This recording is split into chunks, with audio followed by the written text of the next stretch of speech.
beberapa hal yang sangat penting untuk disampaikan. Yang pertama, saya ingin ulangi kembali segenap kaum muslimin yang ada di tempat ini tentang isu ISIS yang sedang menggema di Indonesia dan meresahkan banyak orang. Sebenarnya semua dengar, yang di depan silakan duduk, biar yang di belakang bisa melihat. Yang di depan silakan duduk, biar yang di belakang bisa melihat. Dan semua harap tenang. Siap lanjut? Saudara, secara prinsip Front Pembela Islam menyoroti persoalan ISIS secara komprehensif. Pada satu sisi, tentu banyak perbuatan dan perilaku ISIS yang kami kritisi dan tidak kami terima. Tapi pada saat yang sama, Front Pembela Islam tidak mau ditunjangi oleh siapapun atau diperalat oleh pihak manapun untuk mempuja dan menjuluki ISIS. Kita tidak mau diperalat dan kita tidak mau diadu domba sesama muslim. Siap bersatu, siap berjuang. Baik-baik dari ISIS kita lebih baik. Cita-cita mulianya menerapkan syariat Islam hal yang baik. Cita-cita mulianya untuk menegakkan khilafah Islamiyah hal yang baik. Cita-cita mulianya untuk melawan kezaliman Amerika Serikat dan seluruhnya cita-cita yang baik. Saya tanya, hal-hal yang baik dukung tidak? Dukung tidak? Hampir. Hal-hal yang tidak baik dan ISIS kita tolak, saudara. Sebagaimana sengaja atau tidak sengaja, ISIS telah menimbulkan peperangan antar sesama muslim. Peperangan antar madhab. Pada sengaja atau tidak sengaja, inilah ISIS telah melukai sebagian besar kaum muslimin yang ada di Indonesia ini, saudara. Dan bagaimana ISIS begitu senang melakukan peletakan, melakukan pemboman terhadap makam para nabi, makam para aulia, makam para ulama, apapun alasannya kita tolak. Kita tidak bisa terima perbuatan macam itu walaupun mereka punya hujah yang mereka lontarkan, saudara. Bagi kami bahwa makam para nabi, makam para aulia, makam para manusia adalah tempat dunia yang masih kita hormati, bukan kita bom atau kita ledakan, saudara. Kami sepakat dengan ISIS, makam para nabi, makam para aulia, makam para ulama, makam para manusia tidak boleh menjadi pusat kemusyrikan, saudara. Betul, betul. Dan cinta ziarah kubur bukan berarti kami menyembah kuburan, saudara. Betul. Hal-hal semacam ini kita kritisi dan kita sampaikan protes keras kita kepada ISIS, saudara.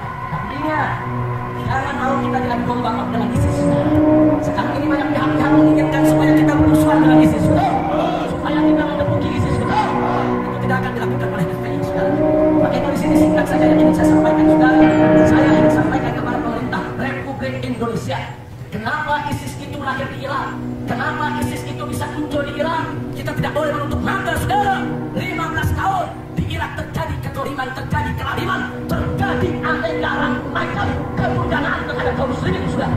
Setelah Amerika Serikat masuk ke Irak, memporak-porandakan pemerintahan Irak, saudara, menutup pemerintahan mereka, membunuh Saddam Hussein, mengacaukan seluruh negeri, di mana-mana terjadi perang asuh, di mana-mana terjadi perang antar sesama muslim, di mana-mana terjadi angkara murka, saudara, pemerkosaan, pembunuhan, perampasan, penjarahan. 15 tahun rakyat Irak hidup dalam kesengsaraan, saudara. 15 tahun rakyat Irak hidup dalam kesengsaraan. Perempuan mereka diperkosa, orang tua mereka disembelih di tengah jalan, saudara. Aneka ragam kedurjanaan. Kemana dunia sedang hidup? Kemana Perserikatan Bangsa-Bangsa? Kemana Saudi Arabia? Kemana Yordania? Dan kemana pemerintah Indonesia? Dan ada yang mau tahu, saudara. Dan ada yang mau tahu. Akhirnya muncul perlawanan dari bawah, saudara. Muncul kelompok-kelompok jihad, kelompok-kelompok mujahidin yang melawan kezaliman di Irak, saudara. Ya, mereka melakukan perlawanan. Salah satu di antara mereka adalah ISIS, saudara. Mereka bangkit, mereka lakukan perlawanan. Oknum-oknum tentara, oknum-oknum polisi, dan milisi-milisi yang bunuh, memperkosa rakyat, membunuh rakyat, menjarahkan rakyat. Mereka ditangkap oleh ISIS, dieksekusi, dibunuh di tengah jalan, saudara. Bisa bertanya, di Irak banyak kezaliman, muncul ISIS, membalas dendam, wajar tidak? Wajar tidak? Wajar tidak? Pakai dulu. Di sini saya tegaskan kembali, saudara. Kalau pemerintah tidak mau ada ISIS di Indonesia, nggak usah takut-takuti rakyat dengan ISIS, nggak usah adu domba orang Islam dengan ISIS.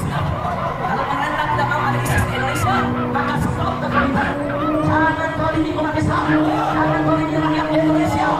Potong semua tempat maksiat, bubarkan semua aliran sesat, kembalikanlah hak rakyat yang dirampas oleh siapapun saudara. Habisi pluralisme, berikan keamanan dan kenyamanan kepada rakyat. Betul? Saya mau tanya semua, jawab yang keempat, jawab yang sekarang. Andai kata pemerintah adil, tentaranya baik, polisinya bagus, rakyat tidak dizalimi, umat Islam tidak disengsarakan, syariat Islam tidak dihina. Pertanyaan saya, apa perlu ada ISIS di Indonesia? Apa perlu ada ISIS di Indonesia? Tidak perlu. Jadi pemerintah tidak usah ditakutkan. Kalau nama ISIS sudah boleh. Tapi saya bertanya, kalau pemerintah boleh, tentara jahat, polisi jahat, main tangkap, main tembak, rakyat hartanya dijarah, tanahnya dirampas, syariat Islam disingkirkan, saudara. Saya mau tanya, kira-kira besok perlu ada ISIS tidak? Perlu ada ISIS tidak?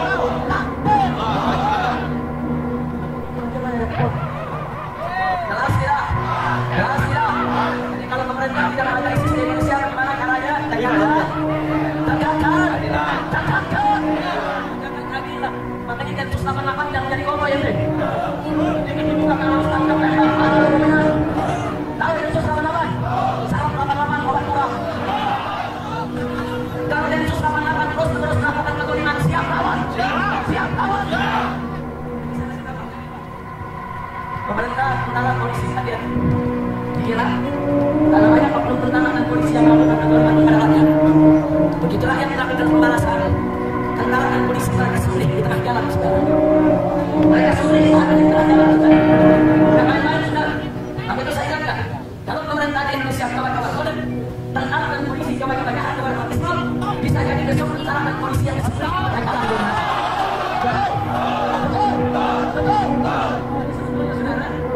Kalau tentara ini boleh, kalau ada di sini udah jadi sesuatu. Betul? Kalau dikira polisi tentara jangan disulit, jangan-jangan di Indonesia polisi di sini. Ya, betul. Betul. Begitu sama tanya semua, siap tegakkan keadilan, siap lawan kezaliman, siap lawan kezaliman. Kalau pemerintah adil, dukung tidak. Kalau tentaranya baik, dukung tidak. Kalau polisinya bagus, dukung tidak. Kalau Indonesia sudah jadi badak kelima, apa perlu ISIS? Kalau syariat Islam tidak dimusuhi, apa perlu ISIS? Apa perlu ISIS? Ini yang pemerintah itu benar. Jangan mudah dulu. Jangan dompet di jalan. Jangan semua. Hei presiden, hei menteri, hei kapolri, hei kapolda, dengerin. Rakyat di sini nggak mau ada ISIS kalau kalian adil. Kalau kalian tidak boleh. Saya tanya sekali lagi saudara, kalau pemerintah Indonesia adil, tentara bagus, polisi bagus, syariat Islam tidak dimusuhi, aliran sesat dibubarkan, saudara, kemungkaran semua dilarang. Kira-kira Indonesia perlu ISIS tidak? Kalau yang ngomong perlu ISIS tidak? Apa kita butuh ISIS? Apa kita perlu ISIS? Ini yang pemerintah dan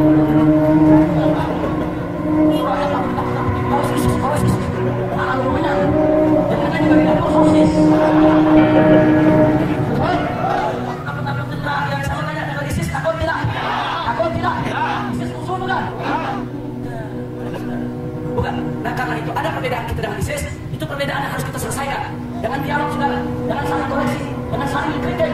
Jangan mau kita jatuh antara sesama umat Islam. Setuju? Jadi kalau pemerintah mau tidak ada ISIS di Indonesia, tidak ada huru-hara di Indonesia, syarat yang satu, tekankan keadilan, tekankan keadilan, tegakkan, lawan kezaliman. Betul? Betul? Taktik. Umat Islam agamanya diobok-obok nama Ahmadiyah. Sementara Ahmadiyahnya akan dibubarkan oleh pemerintah yang bukan Islam. Adil tidak? Adil tidak? Adil tidak? Adil sekarang. Dia itu tak boleh didiemin. Rakyat kecil, nyolong ayam, tangkap lemburan sejarah. Betul?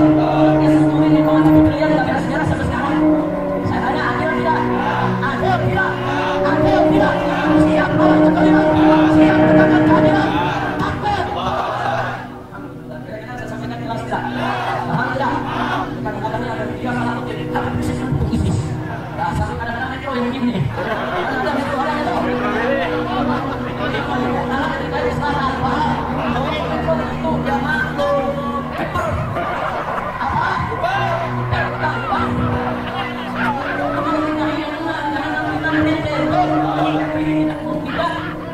ISIS, FPI tidak jadi ISIS, FPI tidak menerima ISIS,